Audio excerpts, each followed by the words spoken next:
Hello, good morning, student. Today we are going to discuss about the uh, practical examination. Practical examination of first year.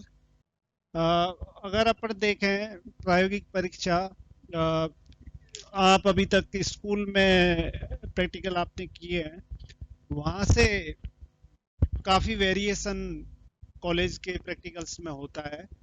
तो वो मैं आज skeleton आपको उसका बताता हूँ, जनरल इंट्रोडक्शन, कि किस किस प्रकार का प्रैक्टिकल आपके किस हेड के अंदर में आएगा। तो टोटली आपके 75 मार्क्स का डिस्ट्रीब्यूशन होता है। कितने नंबर का प्रैक्टिकल रहेगा? 75 मार्क्स का। ये तीनों सब्जेक्ट में, चाहे वो आप केमिस्ट्री, बायोलॉजी और केमिस्ट्री, बॉटनी, जूलॉजी वाला ग्रुप हो, चाहे केमिस्ट्री, मैथ, फिजिक्स वाला ग्रुप हो। इसमें केमिस्ट्री के जो प्रैक्टिकल होंगे वो 75 मार्क्स के होंगे, बॉटनी के जो प्रैक्टिकल होंगे वो 75 मार्क्स के होंगे, जूलॉजी के जो प्रैक्टिकल होंगे वो भी 75 मार्क्स के होंगे। तो आज अपन देखेंगे जूलॉजी का स्केलेटन, क्वेश्चन पेपर का स्केलेटन किस प्रकार का होता है जूलॉजी प्रैक्टिकल का। उसमें आप देखेंगे कि पहला जो क्वेश्चन आता है वो डिसेक्शन से संबंधित आता है, विच्छेदन, ठीक है ना, डिसेक्शन। लेकिन भारत सरकार की गाइडलाइन और राजस्थान सरकार के फॉलोअप के अंतर्गत डिसेक्शन को आजकल बंद कर दिया है, ताकि एनिमल्स को हार्म्स ना हो, एनिमल्स का नुकसान ना हो, एनिमल्स को काटना ना पड़े। इसलिए डिसेक्शन अब आपके बंद कर दिए। लेकिन क्वेश्चन ये है, डिसेक्शन वाला क्वेश्चन आपके एज इट इज रहेगा। इसमें आपको diagrammatic representation, diagrammatic representation of विच्छेदन या डिसेक्शन का आपके चित्र से रिप्रेजेंट करना है आपको। तो चित्र से रिप्रेजेंट का मतलब है कि आपको यहाँ पर जिस चीज का विच्छेदन के बारे में क्वेश्चन पूछा जाएगा, उस विच्छेदन का आपको चित्र, नामांकित चित्र उसमें बनाना है, सिर्फ नामांकित चित्र बनाना है। तो जैसे भाई मान के चलो कि फर्स्ट ईयर के केस में आपके 3 डिसेक्शन बेसिकली होते हैं, या उनका रिप्रेजेंटेटिव जो होगा, आपके डायग्रामेटिक रिप्रेजेंटेशन जो होगा, चित्रों का जो आप बताओगे, वो एक तो होता है prawn nervous system, prawn nervous system या नर्वस सिस्टम ऑफ प्रॉन, झींगा मछली जिसे आप कहते हो हिंदी में। झींगा जो होता है, उस झींगा, झींगा मछली नाम आप जरूर ले लेते हैं, लेकिन मछली जैसा वो कुछ नहीं है, वो एक इंसेक्ट है झींगा। उसकी स्टीम लाइक बॉडी होती है, फिश जैसी बॉडी होती है, दिखने में आगे से नुकीली होगी, पीछे से नुकीली होगी, और उसमें पतवार जैसी संरचना है, प्लियोपोड्स, यूरोपोड्स, इस तरह की संरचना पाई जाती है, जो उसको तैरने में हेल्प करते हैं। स्वच्छ जल और लवणीय जल दोनों में प्रॉन पाया जाता है। तो ये जो प्रॉन होता है, प्रॉन का नर्वस सिस्टम का डायग्राम, क्योंकि प्रॉन के nervous system and digestive system, दो प्रॉन में आपके डिसेक्शन होते हैं या विच्छेदन होते हैं, जिनका आपको डायग्रामेटिक रिप्रेजेंटेशन करना है। तो झींगा मछली का तंत्रिका तंत्र और पाचन तंत्र, और बोल रहा हूं मैं यहां पर, या ठीक है ना, या तो ये या ये, इन दोनों में। तो ये दोनों चित्र याद करने हैं आपको। उसके बाद पाइला और यूनियो दोनों के नर्वस सिस्टम, पाइला और यूनियो दोनों के नर्वस सिस्टम, ठीक है। तो इस प्रकार से ये जो पहला क्वेश्चन है, इसमें डायग्रामेटिक रिप्रेजेंटेशन ऑफ डिसेक्शन, तो वो किस किस का आ सकता है आपका, अपने यहाँ जो लैब में अपन कराते थे और उस हिसाब से जो चार ऑप्शन आपके पास हैं, चार में से कोई एक आपके आएगा, ठीक है ना। अगर ज्यादा बैचेज बनते हैं तो उसमें पहला और यूनियो के डाइजेस्टिव सिस्टम भी आप इंक्लूड कर लेते हैं, ठीक है ना। लेकिन यहाँ अपन चार चीजें कराएंगे, प्रॉन का नर्वस सिस्टम और डाइजेस्टिव सिस्टम, मतलब उसका तंत्रिका तंत्र और पाचन तंत्र, और पाइला और यूनियो का तंत्रिका तंत्र, केंद्रीय तंत्रिका, ठीक है ना। तो ये 4 नामांकित चित्र आपको पहले क्वेश्चन में याद करने होते हैं, और अगर मार्किंग का देखें तो दैट इज ऑफ 20 मार्क्स। कितने का है?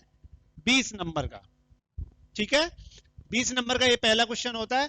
तो ये आपको यहां तक क्लियर होना चाहिए कि पहला क्वेश्चन डिसेक्शन से संबंधित आएगा, विच्छेदन से संबंधित आएगा, लेकिन डिसेक्शन यहाँ करवाया नहीं जाता। हाँ, अभी वर्चुअल लैब जब यहाँ पर उपलब्ध हो जाएगी तब आपको कंप्यूटर पे देख के बता देंगे, कंप्यूटर पे दिखा देंगे कि इस प्रकार से होता है, कंप्यूटर पे आपको करवाया जाएगा कि किस, लेकिन अभी वो सुविधा अपने यहाँ उपलब्ध नहीं है।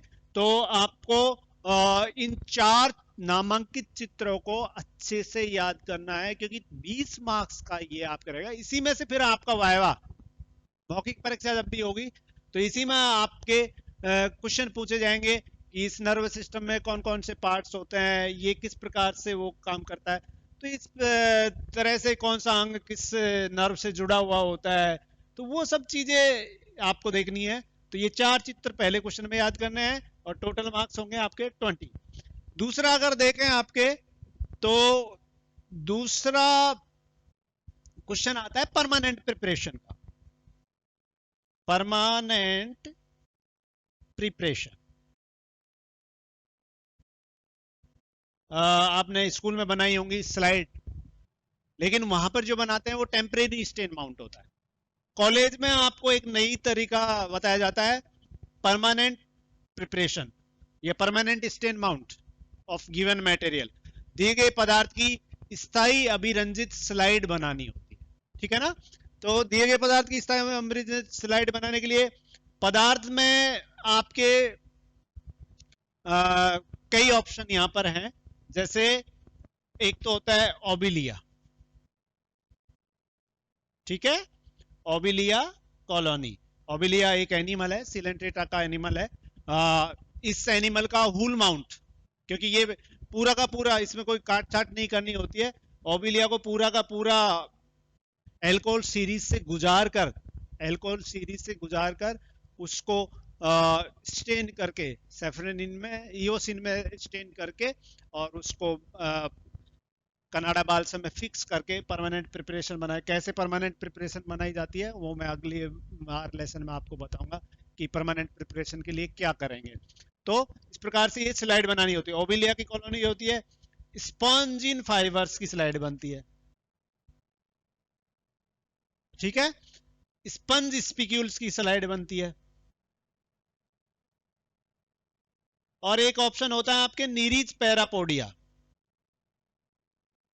या पैरापोडिया ऑफ नीरीज।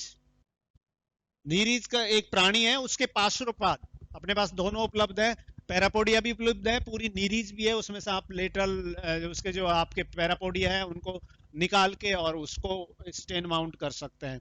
तो ये 4 ऑप्शन में से कोई एक आपके एग्जाम में आएगा, तो चारों का आपको ये लैब में, अगर कॉलेज खुलती है तो लैब में आपको बता दिया जाएगा।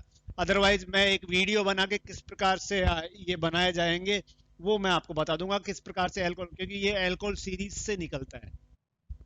परमानेंट प्रिपरेशन जब अपन है ना टेम्परेरी स्लाइड बनाते थे 12th तक, या अभी भी जो बनाएंगे टेम्परेरी स्लाइड, उसमें कुछ नहीं होता है, उसमें एक है ना वाटर में किसी भी एनिमल या प्लांट के पार्ट को रखा जाता है या उसका सेक्शन काट के रखा जाता है, उसको फिर ग्लिसरीन से पहले किसी स्टेनर से स्टेन कर लेते हैं और फिक्स करने के लिए ग्लिसरीन यूज करते हैं माउंट करने के लिए।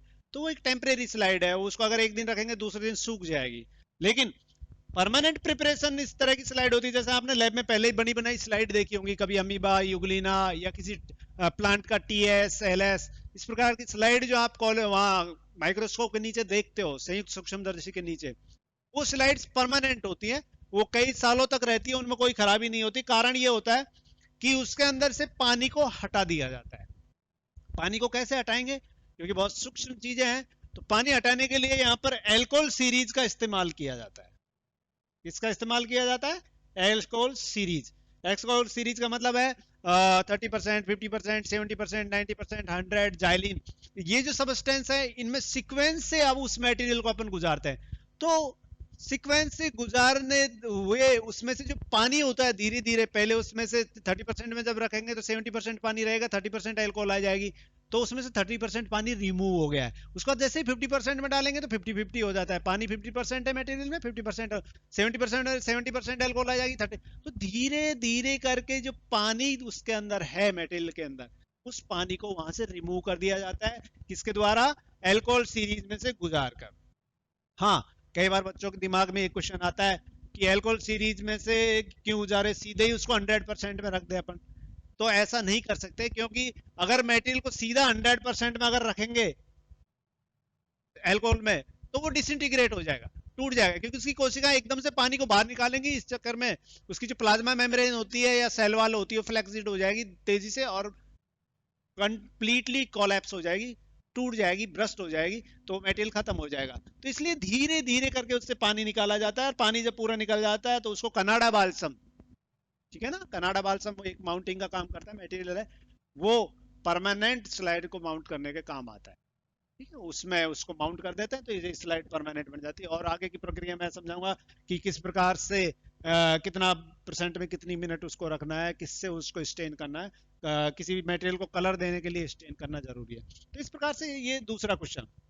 और दूसरा क्वेश्चन आप क्या होता है, 8 मार्क्स, ठीक है, 8 मार्क्स का। तो पहला क्वेश्चन डिसेक्शन था, या diagrammatic representation of dissection, dissection नहीं कहेंगे, अगर यहाँ बोलेंगे अपन डायग्रामेटिक रिप्रेजेंटेशन, डायग्रामेटिक रिप्रेजेंटेशन, क्योंकि अब डिसेक्शन बंद हो गया, उसका चित्र ही बनाना है, तो चित्र बनाने के लिए 4 ऑप्शन है, प्रॉन का तंत्रिका तंत्र, प्रॉन का डाइजेस्टिव सिस्टम, पायला का नर्वस सिस्टम, और यूनियो का नर्वस सिस्टम, ठीक है। दूसरा क्वेश्चन होता है परमानेंट प्रिपरेशन या स्थायी अभिरंजन स्लाइड बनाने का। तो स्थायी अभिरंजन स्लाइड बनाने के लिए 4 मटेरियल है आपके पास। ओबिलिया एक एनिमल है, स्पंजिन फाइबर, स्पंज में पाए जाने वाले फाइबर्स है, स्पंज स्पिक्यूल्स, स्पंज जो एनिमल होता है उसमें साइगन के अंदर के जो स्पिक्यूल होते हैं उनको, और नीरीज के पैरापोडिया, इन चारों में से किसी एक की आपको एग्जाम में आएगी, ये 8 नंबर का होगा, ठीक है ना। तो इस प्रकार से ये 2 क्वेश्चन हो गए, पहला डिसेक्शन और दूसरा परमानेंट प्रिपरेशन।